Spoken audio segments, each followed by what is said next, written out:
Processing ಪ್ಲ್ಯಾಂಟ್ನಲ್ಲಿ processing ಮಾಡಿ ಮತ್ತೆ ನಾವು ಅದನ್ನು ಎಗ್ಮಾರ್ಕಿನ ಒಂದು ಅಧಿಕೃತ ಸೀಲಿನೊಂದಿಗೆ ಅದನ್ನು ಮಾರುಕಟ್ಟೆಗೆ ಬಿಡುಗಡೆ ಮಾಡ್ತಾಯಿದೆ. ತಮಗೆಲ್ಲ ಗೊತ್ತಿದ್ದ ಹಾಗೆ ಈ ಭಾಗದಲ್ಲಿ ಹೆಚ್ಚಿನವರಿಗೆ ಸಿಟಿ ಪ್ರದೇಶಗಳಲ್ಲಿ, ಪಟ್ಟಣ ಪ್ರದೇಶಗಳಲ್ಲಿ ಹೆಚ್ಚಿನವರಿಗೆ ಜೇನು ಅಂದರೆ ಏನು ಅಂತ ಇನ್ನೂ ಕೂಡ ಅರಿವಾಗಿಲ್ಲ. ಈ ಪೇಟೆಯಲ್ಲಿರುವಂಥ ಕಡಿಮೆ ಕ್ರಯದ ಜೇನನ್ನು ಕೇವಲ ಸಿ ಜೇನು ಅಂತ ಹೇಳಿದ ಕೂಡಲೇ ಅದು ಜಿ ಆಗೋದಿಲ್ಲ. ಬಹುಶಃ ಇವತ್ತು ಜೇನಿಗಿರುವಷ್ಟು ಮಹತ್ವ ಬೇರೆ ಯಾವುದಕ್ಕೂ ಇಲ್ಲ. ಇವತ್ತು ಅದನ್ನು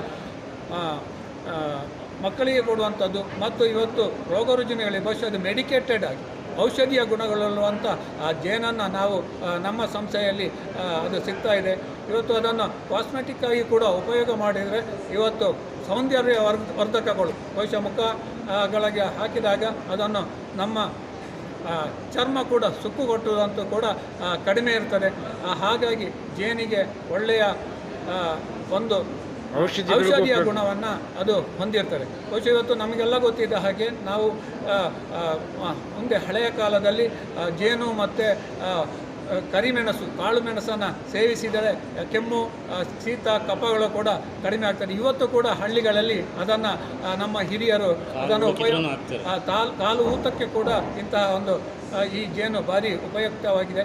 ಇದರ ಜೊತೆಯಲ್ಲಿ ನಾವು ಇತ್ತೀಚಿನ ಈ ದಿನದಲ್ಲಿ ಜೇನಿನ 2 ಹೊಸ ಚಾಕ್ಲೇಟನ್ನು ಮಾರುಕಟ್ಟೆಗೆ ಬಿಡುಗಡೆ, ಹನಿ ಬೈಟ್ ಮತ್ತು ಹನಿ ಪೆಪ್ಪರ್ ಬೈಟ್, ಈ 2 ಚಾಕ್ಲೇಟನ್ನು ಮಾರುಕಟ್ಟೆಗೆ ಬಿಡುಗಡೆ ಮಾಡಿದೆ.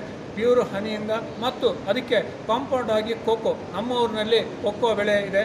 ಬಹುಶಃ ಇದೆಲ್ಲವನ್ನು ನಾವು ನಮ್ಮ ಊರಿನಲ್ಲೇ, ನಮ್ಮ ಊರಿನ ಕೃಷಿಕರಿಗೆ ಕೂಡ ಪ್ರಯೋಜನ ಆಗಬೇಕು ಮತ್ತು ಆರೋಗ್ಯವರ್ಧಕವಾದಂಥ ಈ ಒಂದು ಪ್ರಾಡಕ್ಟನ್ನು ನಾವು ಇವತ್ತು ಮಾರುಕಟ್ಟೆಗೆ ಬಿಡುಗಡೆ ಮಾಡಿದ್ದಾರೆ. ಸುಮಾರು ಈ ಸಂಸ್ಥೆಗೆ 85 ವರ್ಷದ ಇತಿಹಾಸ ಇದೆ.